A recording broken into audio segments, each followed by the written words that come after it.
बिस्मिल्लाहिर्रहमानिर्रहीम। ये आज का लेक्चर डिफरेंशियबिलिटी का हम स्टार्ट करने लगे हैं। तो उसका जो सबसे पहला क्वेश्चन है, उस क्वेश्चन की ज़रा हम स्टेटमेंट देख लेते हैं कि if C not plus C1/2 C2/2 C3/C2/3 हमारे पास C3/4 plus up to so on to Cn/n+1 ये किसके इक्वल हो? अगर हमारे पास ज़ीरो के इक्वल हो, यहाँ से लेके यहाँ तक सारी चीज़ का सम किसके इक्वल हो? ज़ीरो के। और सी के बारे में उसने बताया हुआ है कि सी बेसिकली हमारे कौन से नंबर हैं?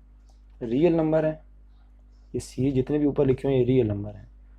अगर ये सारी चीज़ ज़ीरो के इक्वल है तो क्या है? Then show that C0 plus C1x plus C2x², ये जो इक्वेशन लिखी हुई है ये वाली सारी इक्वेशन, ठीक है, C0 से लेके कहाँ तक? Cn(x⁻n), और ये सारी चीज़ किसके इक्वल है? ज़ीरो के। वो कह रहा है इस सारी इक्वेशन का at least one real root क्या करेगा? एग्जिस्ट करेगा किसके दरमियान में? Between zero and one. अगर यहाँ से लेके यहाँ तक सारी चीज़ ज़ीरो के इक्वल हो तो ये जो इक्वेशन है, इस इक्वेशन का एक क्या एग्जिस्ट करेगा? रूट एग्जिस्ट करेगा। मैं अभी एक्सप्लेन करता हूँ ये रूट क्या चीज़ होती है, लेकिन वो बता रहा है कि ज़ीरो और वन के दरमियान में इस इक्वेशन का एक रूट एग्जिस्ट करेगा। अब ये रूट क्या चीज़ होती है? ये रूट बहुत बेसिक चीज़ है, आपने बिगिनर लेवल पे बहुत पढ़ा हुआ है इसको, मीन्स ये ग्राउंड कॉन्सेप्ट है हमारा ये वाला। सपोज करें ये इक्वेशन है मेरे पास x² - 4x + 4 = 0। अब मुझे पता है कि इसका रूट क्या है। रूट असल में x की वो वैल्यू होती है जो इस इक्वेशन में पुट करूँ तो लेफ्ट हैंड साइड किसके इक्वल आ जाए? राइट हैंड साइड के। अगर सपोज करें मैं अगर उस नंबर, मुझे पता नहीं है 2 है इसका रूट एक, ठीक है, 2 का स्क्वायर 4, 4 + 4 8, 4 × 2 8, 8 - 8 किसके इक्वल आ जाएगा? ज़ीरो के। तो मैं कहता हूँ a = 2, इस इक्वेशन का क्या है? मेरे पास एक रूट है। अब रूट की प्रॉपर्टी क्या होती है कि रूट को आप असल में इक्वेशन के अंदर x की जगह पे रिप्लेस कर सकते हैं। मिसाल के तौर पे ये इक्वेशन मेरे पास लिखी हुई है ना, अब मैं इसको ऐसे भी लिख सकता हूँ, a² - 4a + 4 = 0। मुझे पता है कि अगर x के ऊपर मैं a भी रिप्लेस करूंगा तो ये सारा आंसर किसके इक्वल है? ज़ीरो के इक्वल। तो रूट की प्रॉपर्टी क्या होती है? रूट हमें कैसे पता चलता है? स्टार्ट में एक इक्वेशन हमारे पास चल रही थी, आगे चल के बिल्कुल उसके जैसे ही एक और इक्वेशन हमें मिल गई है, लेकिन जहाँ पर वेरिएबल था ना, जहाँ पर जो अननोन वैल्यू थी वहाँ पे कोई और कांस्टेंट आ रहा है, तो हम कहेंगे कि ये जो कांस्टेंट है ना हमारा, ये असल में उस शुरू वाली इक्वेशन का क्या बन गया? रूट बन गया। ठीक है, हमने ये अप्रोच रखनी है यहाँ पर कि शुरू में हमारे पास इक्वेशन किस में होगी? एक्स में।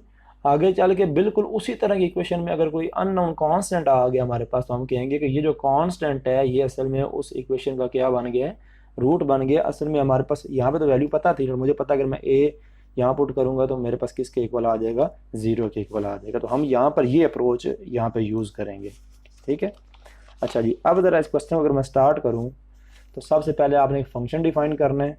अब फंक्शन कैसे डिफाइन करना है उसको ज़रा देखिएगा ध्यान से।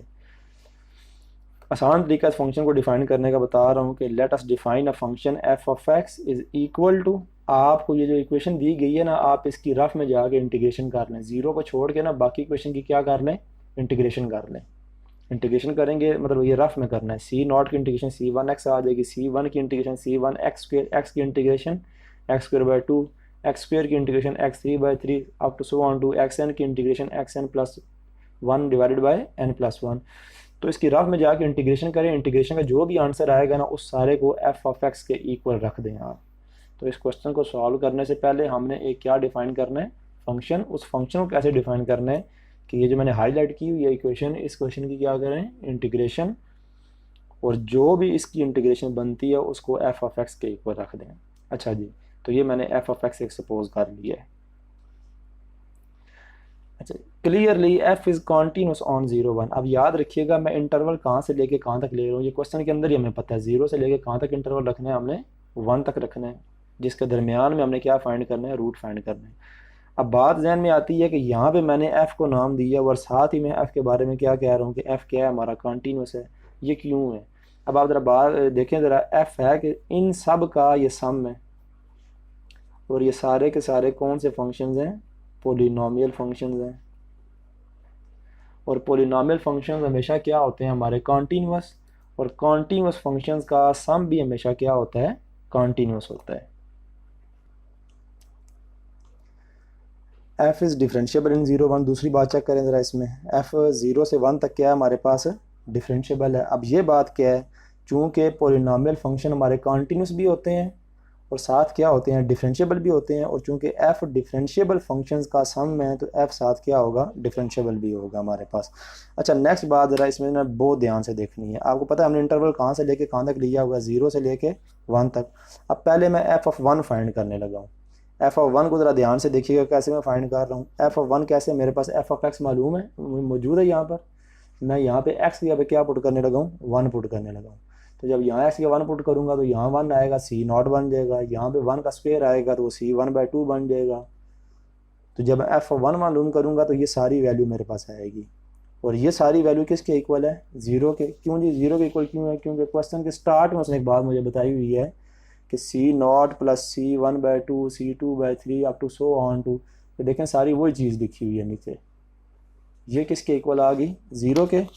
इसका मतलब क्या है कि एफ ऑफ 1 किसके इक्वल आ गया मेरे पास 0 के इक्वल आ गया। अच्छा जी, अब जिस तरह ये मेरे पास एफ ऑफ एक्स लिखा हुआ है, यहाँ मैंने क्या पुट किया था एक्स की जगह पे 1, अब मैं एक्स की जगह पे क्या पुट कर रहा हूँ 0 पुट कर रहा हूँ। क्लियरली ये 0 होगा, ये भी 0 होगा, ये भी 0 है, एक्स सब 0 पुट करेंगे तो सी नॉट इंटू 0 सी 1 इंटू 0, तो एफ ऑफ 0 भी मेरे पास किसके इक्वल बन जाएगा 0 के। ठीक है, अब मेरा इंटरवल कहाँ से लेके कहाँ तक था 0 से लेके 1 तक, तो एंड पॉइंट्स पे फंक्शन की वैल्यू इक्वल आ गई है। आपको रोल्स थ्योरम याद है ना, एफ ऑफ ए किसके इक्वल होता था एफ ऑफ बी के। ये उस तरह की बात है हमारे पास कि एफ ऑफ 1 बी है, बेसिकली 1 बी है और 0 ए है। F of B is equal to F of A, और ऊपर दो बातें क्या हैं, एफ कॉन्टीन्यूस भी है और एफ साथ क्या है डिफरेंशिएबल भी है। और एंड पॉइंट्स पे जिस इंटरवल में हमने फंक्शन लिया हुआ है उस इंटरवल के अंदर फंक्शन की एंड पॉइंट्स पे वैल्यू क्या है इक्वल है। तो इसका मतलब है एफ रोल्स थ्योरम की ये तीनों कंडीशंस को क्या कर रहा है सेटिस्फाई कर रहा है। तो हमें एफ़ के बारे में 3 चीज़ें पता चली हैं कि एफ़ 0 1 पे कॉन्टीन्यूस है, एफ़ 0 1 पे ओपन इंटरवल पे डिफरेंशिएबल है, और एंड पॉइंट्स पे फंक्शन की वैल्यूज़ क्या हैं इक्वल हैं। So F satisfied conditions of Rolle's theorem. अब रोल्स थ्योरम में क्या था कि अगर 3 कंडीशन फंक्शन सेटिस्फाई कर रहा हो तो there exist a number C, एक नंबर कौन सा एग्जिस्ट करता है सी। और वहाँ पे हम क्या कहते थे कि सी किसके दरमियान में एग्जिस्ट करता था ए और बी के दरमियान में। तो यहाँ पे मैं क्या कहूँगा सी किस पे एग्जिस्ट करेगा बिटवीन 0 एंड 1, क्योंकि हमने इंटरवल 0 1 का लिया हुआ है। सच दैट आप क्या कहते थे रोल्स थ्योरम में कि उस पॉइंट पे फंक्शन का डेरिवेटिव क्या है 0, तो एफ डैश सी किसके इक्वल आ गया 0 के इक्वल आ गया। ये मैंने रोल्स थ्योरम अप्लाई कर दिया कौन से फंक्शन पे एफ पे। इंटरवल कहाँ से कहाँ तक है 0 से लेके 1 तक। अब इस बात को ज़रा याद रखिएगा एफ डैश सी किसके इक्वल। अब ज़रा क्वेश्चन के स्टार्ट में जाएँ। स्टार्ट में मैंने क्या लिखा था F of X is equal to C, जो मैंने फंक्शन सपोज किया था F of X is equal to C not X plus C 1x² 2 plus C 2x³ 3 plus up to so on to this thing. अब अगर मैं इसका derivative लूँ तो यहाँ पे पहले का सी नॉट एक्स का डेरिवेटिव 1 बन जाएगा, x² का डेरिवेटिव क्या आएगा 2x, 2 और 2 आपस में क्या हो जाएंगे कैंसिल, तो बाकी x बच जाएगा। x³ का डेरिवेटिव क्या आएगा 3x², 3 और 3 भी आपस में क्या हो जाएंगे कैंसर, ऊपर क्या बच जाएगा x² plus up to so on to. जब ये लास्ट में डेरिवेटिव लूँगा तो n+1 और एक पावर माइनस होगी 1 1 कैंसिल हो गया, x की पावर n रह जाएगा, n+1 और n+1 आपस में क्या हो जाएंगे कैंसिल हो जाएंगे। तो ये मैंने क्या किया, ये सिंपल ऊपर वाले फंक्शन का क्या ले लिया है डेरिवेटिव ले लिया है। अब डेरिवेटिव के आगे मुझे क्या चाहिए c चाहिए ना, तो मैंने क्या किया है सिंपल उस डेरिवेटिव में x की जगह क्या पुट कर दिया है c पुट कर दिया मैंने। तो ये मेरे पास क्या बन गया सी नॉट प्लस C1, ये x की जगह देखिए मैंने क्या पुट कर दिया सी, x की जगह पे c plus up to so on to last तक जहाँ पे x था वहाँ पर मैंने क्या पुट कर दिया है c पुट कर दिया है। अब मुझे बताएं एफ डैश सी किसके इक्वल है 0 के। एफ डैश सी तो मैं ऊपर कहा हुआ है ना कि 0 के इक्वल है। तो इसका मतलब है जब एफ डैश सी 0 के इक्वल है तो ये सारी की सारी चीज़ C not plus C one into C plus C one into C का square plus up to so on to C N into, यहाँ पर सी की पावर कितनी है मेरे पास है एन है, यहाँ पे करेक्शन कर लीजिएगा। ठीक है, ये सारा किसके इक्वल आ गया 0 के। ठीक है, अब यहाँ पर मैं आपको वो बात बताना चाहता हूँ, पॉइंट रिकॉल करना चाहता हूँ, ये वाला पॉइंट कि अगर स्टार्ट में एक इक्वेशन हो हमारे पास और आगे चल के उसकी जगह पे कोई और कांस्टेंट आ जाए तो हम क्या कहते हैं कि वो कांस्टेंट असल में उस इक्वेशन का क्या बन गया, रूट बन गया। अब हमारे पास क्वेश्चन के स्टार्ट में इक्वेशन कौन सी थी, ये वाली इक्वेशन क्वेश्चन के स्टार्ट में थी हमारे पास। कौन सी इक्वेशन थी, C not plus C one X plus C two X square plus C three X cube plus up to so on to C X की पावर एन किसके इक्वल है 0 के। तो अब आप ज़रा, अगर मैं इसको आपको पिछले पेज पे दिखाऊँ आपको, इसमें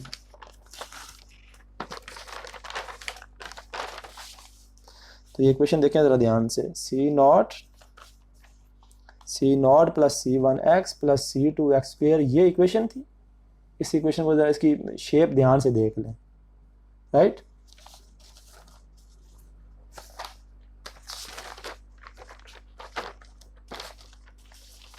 और ये मेरे पास लास्ट में चल के ज़रा उसी इक्वेशन को ध्यान से देखें, जहाँ जहाँ पे मेरे पास क्या लिखा हुआ था, x लिखा हुआ था, वहाँ पे मेरे पास हर जगह पे क्या रिप्लेस हो गया, c रिप्लेस हो गया, C not plus C one into C आ गया, ये जो इक्वेशन मेरे पास लिखी हुई थी। तो x वाली जगहों पे सब जगहों पे क्या रिप्लेस हो गया, c रिप्लेस हो गया। इसका मतलब है c हमारा क्या है, एक रूट है। कौन सी इक्वेशन का, इस इक्वेशन का। और c यहाँ पे मैंने कहा हुआ था ये क्या होता है, c किसके दरमियान में है, बिटवीन 0 एंड 1। ये हमने कहाँ से प्रूव किया था, बाय रोल्स थ्योरम। तो ये हमारा कंप्लीट क्वेश्चन था कि अगर हमारे पास एक कांस्टेंट का सीक्वेंस इक्वल टू 0 हो, सीरीज 0 हो, तो इस इक्वेशन का एक रूट लाई करेगा बिटवीन 0 एंड 1, और इसको हमने प्रूव किया। अच्छा जी, नेक्स्ट हमारा जो क्वेश्चन है वो आसान सा क्वेश्चन है। Let F be a function defined on R such that F of X minus F Y, इसका होल मॉड जो है ये लेस देन और equal to X minus Y का मॉड का होल स्क्वायर अगर हो, then show that F is a constant function. कि अगर ये रिलेशन हो तो फिर हमें क्या शो करना होगा कि एफ बेसिकली कौन सा फंक्शन होता है, कांस्टेंट फंक्शन होता है। अच्छा, इस क्वेश्चन को हम स्टार्ट करते हैं। तो इसी रिलेशन से मैं स्टार्ट करता हूँ इसको। ये मेरे पास गिवन है और मैंने ये आंसर लेके आना है कि F is a constant function. अच्छा जी, मेरे पास क्वेश्चन क्या गिवन है, F of X minus F of Y का जो मॉड है लेस देन और equal to X minus Y के मॉड का क्या है, होल स्क्वायर। तो यहाँ से एक जो वैल्यू है उसको मैं नीचे से डिवाइड कर लेता हूँ। ठीक है, अब डिवाइड करते हुए इक्वालिटी चेंज नहीं हुई, why because X minus Y का मॉड, ये मॉड हमेशा कौन सी वैल्यू होती है, पॉजिटिव वैल्यू से डिवाइड करने से इक्वालिटी चेंज नहीं होती है हमारे पास। अच्छा जी, एक को मैंने इधर नीचे डिवाइड कर लिया, इधर स्क्वायर था तो सिंगल पावर रहेगी। अब इसके बाद मैं नेक्स्ट काम क्या करने लगा हूँ, चूँकि ये दो मॉड थे तो मैंने एक सिंगल मॉड बना लिया इसको। ठीक है, अब इसके बाद मैं क्या काम करने लगा हूँ नेक्स्ट, कि लिमिट लेने लगा हूँ मैं दोनों साइड पे एक्स अप्रोचेज वाई। ठीक है, मैंने आपको कांस्टेंट फंक्शन शो करना है तो ये सारे उसी के लिए मैं कैलकुलेशन कर रहा हूँ। पहले मैंने क्या किया है, एक वैल्यू डिवाइड की है, फिर उसके बाद मैं क्या लेने लगा हूँ, limit X approaches to Y दोनों साइड पे। और लिमिट की प्रॉपर्टी होती है कि ये मॉड की इंटरनल साइड पे चली जाती है। ठीक है, ये लिमिट मॉड की इंटरनल साइड पे चली गई है। और इधर मैंने लिमिट पुट कर दी है कि x जब अप्रोच करेगा y को, तो मैंने लिमिट पुट की है तो ये क्या बन गया, y minus Y this is equal to 0 आ गया। अच्छा, अब ये जो एक लिखा हुआ है ना फार्मूला, ये बहुत ध्यान से देखने वाला है। ये मैंने आपको रिपीट पहले देख एक्सप्लेन किया हुआ है कि किसी पॉइंट पे, या अभी फिर एक्सप्लेन करूँगा इसको, किसी पॉइंट पे डेरिवेटिव किसके इक्वल होता है। पहली बात है कि आर्बिट्रेरी वैल्यू अप्रोच करे इस नंबर को। ठीक है, फंक्शन की value at arbitrary point minus function की value at that point divided by X minus C. आपको किसी भी पॉइंट पे डेरिवेटिव फाइंड करना हो ना, तो आर्बिट्रेरी पॉइंट अप्रोच करना चाहिए इसको। यहाँ पर आर्बिट्रेरी पॉइंट की वैल्यू होनी चाहिए, यहाँ पे उस पॉइंट की वैल्यू होनी चाहिए जिस पे डेरिवेटिव फाइंड करना है, और नीचे भी जैसी ऊपर रिलेशन है वैसा ही रिलेशन नीचे होना चाहिए। अब अगर आप इस जगह और से देखें ना, ये क्या है, एक्स किसको अप्रोच कर रहा है, वाई को। इसकी वैल्यू पहले है, y की वैल्यू बाद में लिखी हुई है, और जैसा रिलेशन ऊपर है वैसा रिलेशन नीचे है, तो इसका मतलब ये क्या बन गया है, f का डेरिवेटिव बन गया कौन से पॉइंट पे, y पे। ये सेकंड पॉइंट पे डेरिवेटिव होता है जो माइनस हो रहा होता है, ठीक है। अच्छा जी, f dash y mod less than और equal to 0, this implies f dash y is equal to 0। ये क्यों जी, बिकॉज कि ये जो मॉड है ये कभी भी नेगेटिव नहीं हो सकता, since mod can not be negative. तो यहाँ पे मैंने एफ डैश वाई के कितने ऑप्शन बताए हुए थे आपको, एफ डैश वाई के बेसिकली हमारे पास दो ऑप्शन थे ना, कि एफ डैश वाई या तो क्या है लेस देन 0 है, या फिर क्या है इक्वल टू 0 है। लेकिन ये लेस देन 0 तो हो नहीं सकता, क्योंकि ये वैल्यू कभी भी नेगेटिव नहीं होती। तो फिर हम कहेंगे कि एफ डैश वाई किसके इक्वल है, 0 के, ठीक है। फॉर ऑल वाई, जितने भी y लेंगे हर y के लिए हमारे पास f का डेरिवेटिव किसके इक्वल आएगा, 0 के इक्वल आएगा। तो अब ज़रा बात को देखें ना, कि जिस फंक्शन का डेरिवेटिव सारे पॉइंट्स पर 0 आ रहा हो, this implies f is a constant function. जिस फंक्शन का डेरिवेटिव हर पॉइंट पर 0 आ रहा हो, इसका मतलब है कि वो फंक्शन हमारा क्या बन गया, कांस्टेंट हो गया। तो ये सारी कैलकुलेशन आपके सामने कैसे की है, आसान सा क्वेश्चन था ये बिल्कुल, कि अगर हमारे पास ये रिलेशन हो तो हमने शो करना था कि f कौन सा फंक्शन बन जाएगा, कांस्टेंट। तो मैंने ये सारा प्रोसेस किया, इसको देख लीजिएगा। नेक्स्ट हमारे पास एक और छोटा सा क्वेश्चन है कि if x is greater than 0 then show that log of x is less than और इक्वल टू x माइनस 1। इसको ज़रा क्वेश्चन को स्टार्ट करने से पहले एक छोटी सी चीज़ ज़रा मैं रिव्यू के लिए बता दूं उसमें, कि आपने प्रीवियस क्लासेस में किया हुआ है कि किसी पॉइंट पे फंक्शन अगर मालूम करना हो कि मैक्सिमम वैल्यू एग्जिस्ट करती है या मिनिमम, तो सबसे पहले अगर हमारे पास एफ ऑफ एक्स एक फंक्शन हो तो हम उसका एक फर्स्ट डेरिवेटिव लेते हैं और एक उसका सेकंड डेरिवेटिव लेते हैं। फर्स्ट डेरिवेटिव को हम किसके इक्वल पुट करते हैं, 0 के, और यहाँ से हम किसकी वैल्यू निकालते हैं, वैल्यू ऑफ एक्स निकालते हैं, ठीक है। फिर ये जो वैल्यू ऑफ एक्स आती है मेरे पास, सपोज करें ये कौन सी वैल्यू है, x1 वैल्यू आई है, इसका आंसर x1 मैं कह देता हूँ।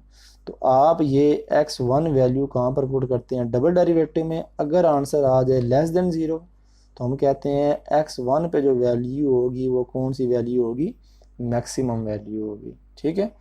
और अगर डबल डेरिवेटिव की वैल्यू x1 पे ग्रेटर देन 0 आ जाए तो हम कहते हैं फंक्शन की वैल्यू x1 पे क्या हो जाएगी, मिनिमम। ये प्रीवियस क्लासेस में, इंटर में भी और ग्रेजुएशन में भी हम काम करते हैं कि किसी पॉइंट पे फंक्शन की वैल्यू मालूम करनी हो कि मैक्सिमम है या मिनिमम है, तो आप डेरिवेटिव डबल डेरिवेटिव में पॉइंट पुट करते हैं। अगर आंसर नेगेटिव आ गया तो उस पॉइंट पे फंक्शन की वैल्यू, डेरिवेटिव की नहीं, फंक्शन की वैल्यू मैक्सिमम या मिनिमम होगी हमारे पास, ठीक है। और इसके साथ एक और बात मैंने क्या बताई थी, अगर आपको ग्राफ याद हो, मैं छोटी सी बात एक्सप्लेन करता हूँ, कि सपोज करें ये मेरे पास पॉइंट कौन सा है, सी है अगर, तो सी पे फंक्शन का क्या एग्जिस्ट कर रहा है, लोकल मैक्सिमा। तो सी के सराउंडिंग में अगर मैं कोई पॉइंट लूँगा ना, तो मुझे पता है कि सराउंडिंग वाले पॉइंट की वैल्यू इस मैक्सिमम वाले पॉइंट से क्या रहेगी, छोटी रहेगी। हमने देखा हुआ है कि मैक्सिमम वाले पॉइंट पे फंक्शन की वैल्यू जो होती है हमारे पास है सराउंडिंग वाले पॉइंट पे, वो मैक्सिमम वाले पॉइंट से हमेशा क्या रहती है, छोटी रहती है। तो इन दो चीज़ों को लेके हम ये क्वेश्चन स्टार्ट करते हैं। आसान सा क्वेश्चन है, मुश्किल नहीं है। तो अब यहाँ पर फंक्शन कैसे डिफाइन करना है जी, यहाँ पर फंक्शन डिफाइन करने के लिए आप क्या काम करेंगे कि ये log ऑफ एक्स तो हमारे पास मौजूद है, इन दोनों चीज़ों को इधर ला के जो वैल्यू नेट बनती है इसको हम क्या कह देते हैं, एक फंक्शन का नाम एफ ऑफ एक्स का नाम दे देते हैं, ठीक है। Define a function F of X is equal to log of X minus X plus 1, F of X is equal to log of X minus X plus 1। ये मैंने कैसे फंक्शन नाम दिया है, इन दोनों वैल्यूज़ को इधर ला कर मैंने एक नया फंक्शन एफ ऑफ एक्स बना लिया। तो सबसे पहले मैंने उस फंक्शन का डेरिवेटिव लिया, log का डेरिवेटिव क्या होता है 1 ओवर एक्स, माइनस एक्स का डेरिवेटिव 1 आ गया मेरे पास, और 1 का डेरिवेटिव क्या बन गया 0। ये मैंने फर्स्ट डेरिवेटिव लिया है, ठीक है। अब फंक्शन का सेकंड डेरिवेटिव यहाँ से ले लें, 1 का डेरिवेटिव 0 हो जाएगा, F double dash x minus 1 by x, फिर सेकंड डेरिवेटिव भी आ गया। अब मैं क्या काम करूँगा, इसका फर्स्ट डेरिवेटिव किसके इक्वल पुट करूँगा, 0 के। तो फर्स्ट डेरिवेटिव 0 पुट करने से मेरे पास बेसिकली क्या आ जाएगा, 1 by X minus 1, this is equal to 0। 1 को उधर लेके जाएं, दोनों साइड पे रेसिप्रोकल करें, तो मेरे पास x की वैल्यू क्या आ गई है, 1 आ गई है। ये मैंने क्या काम किया है, वैल्यू ऑफ x फाइंड कर लिया मैंने। अच्छा जी, अब ये जो वैल्यू होती है इसको हमने कहाँ पुट करना होता है, डबल डेरिवेटिव के अंदर, तो पुट दिस वैल्यू इन 1, ये 1 है मेरे पास इक्वेशन जो डबल डेरिवेटिव मैंने फाइंड किया हुआ था। तो डबल डेरिवेटिव में जाके 1 पुट करें तो -1/1 का square, this is equal to -1 which is less than 0। तो लेस देन 0 पे उस पॉइंट पर फंक्शन की वैल्यू कौन सी होती है? Maximum. This implies f has local maximum at x is equal to 1। This implies f has local maximum at x is equal to 1। और अब ये पॉइंट ज़रा माइंड में लेके आए, तो जिस पॉइंट पर मैक्सिमम वैल्यू एग्जिस्ट करती है, आर्बिट्रेरी पॉइंट पे वैल्यू उससे लेस रहती है या फिर ज़्यादा से ज़्यादा क्या हो सकती है? इक्वल हो सकती है ना, ठीक है, इक्वल हो सकती है, ये नहीं कि इक्वल नहीं हो सकती, लेकिन इससे ग्रेटर नहीं होनी चाहिए, ठीक है। इस पॉइंट पे मैक्सिमम एग्जिस्ट कर रहा है तो आर्बिट्रेरी पॉइंट की वैल्यू उस पॉइंट पे वैल्यू से क्या रहेगी? लेस रहेगी। अब एफ ऑफ एक्स मुझे बताएं किसके इक्वल है? स्टार्ट में हमने नाम दिया हुआ है F of X is equal to log x minus X plus 1 log x minus X plus 1। What is F of 1? F of 1 is equal to log of 1 माइनस 1 प्लस 1, ठीक है। log ऑफ 1 माइनस 1 प्लस 1, यहाँ पर ये -1 प्लस 1 आपस में कैंसिल हो जाएंगे। तो log ऑफ 1 जो है हमारे पास, log ऑफ 1 किसके इक्वल होता है? 0 के। तो इसका मतलब है इधर वाली साइड तो सारी क्या हो जाएगी? 0 हो जाएगी ना। तो इससे नेक्स्ट स्टेप यहाँ पर मैं छोटा सा ये कर रहा हूँ इसमें, तो इधर मेरे पास क्या बच जाएगा? log of x minus X plus 1 this is less than और इक्वल टू 0। और ये दोनों वैल्यूज उठा के वापस दूसरी साइड पे ले जाएं तो मेरे पास क्या आ जाएगा? log of x is less than और इक्वल टू x माइनस 1। जो चीज़ मैंने यहाँ पर क्या करनी थी? शो करनी थी। log of x is less than और इक्वल टू x माइनस 1।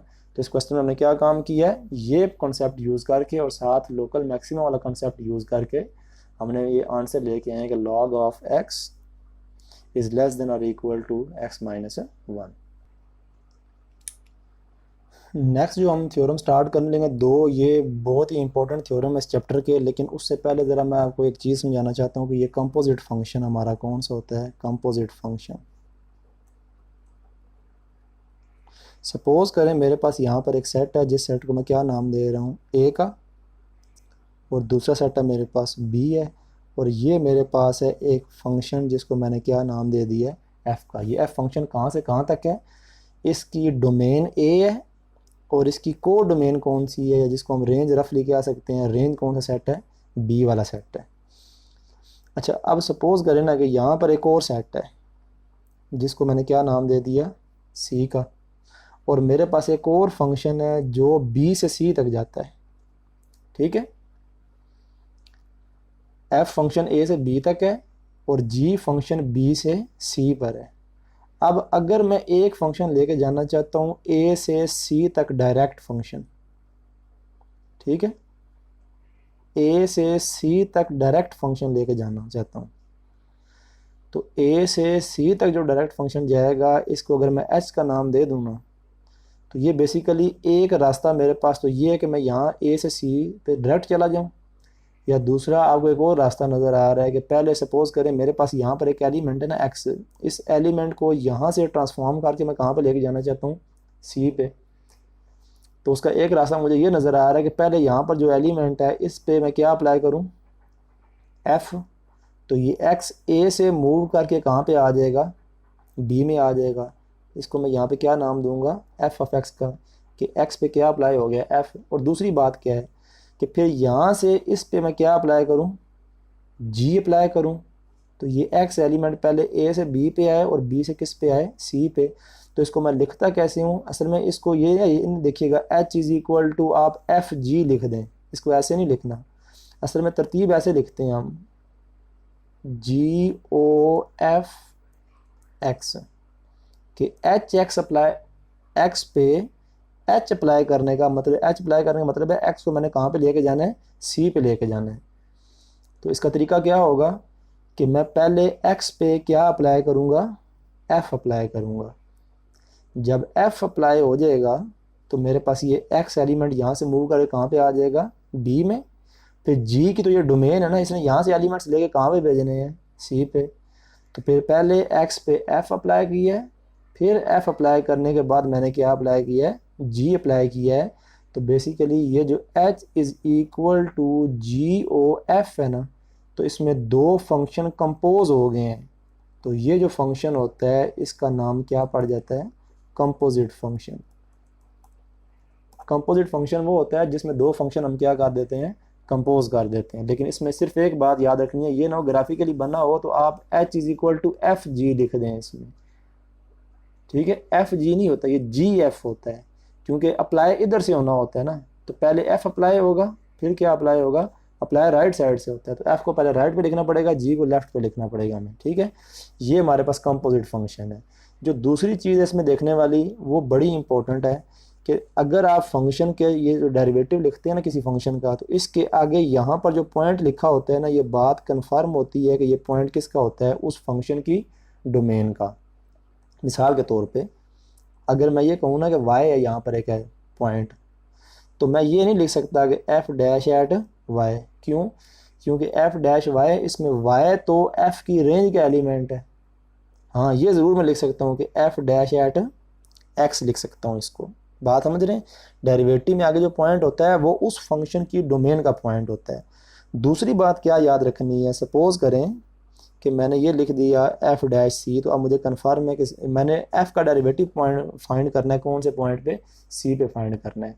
लेकिन इसके लिए एक बात ज़रा ध्यान से देखिएगा कि डेरिवेटिव को लिखा कैसे जाता है। मैंने भी पिछले क्वेश्चन में भी आपको बताया था, आपने जिस पॉइंट पे डेरिवेटिव लिया है ना, एक तो वो पॉइंट होता है और एक आपने सिलेक्ट करना होता है आर्बिट्रेरी पॉइंट, ठीक है। एक वो पॉइंट होता है जिस पे क्या मालूम करना होता है, डेरिवेटिव, और एक वो पॉइंट होता है जिसको हम क्या कहते हैं, कौन सा, डोमेन के अंदर ही आर्बिट्रेरी पॉइंट लेना है आपने।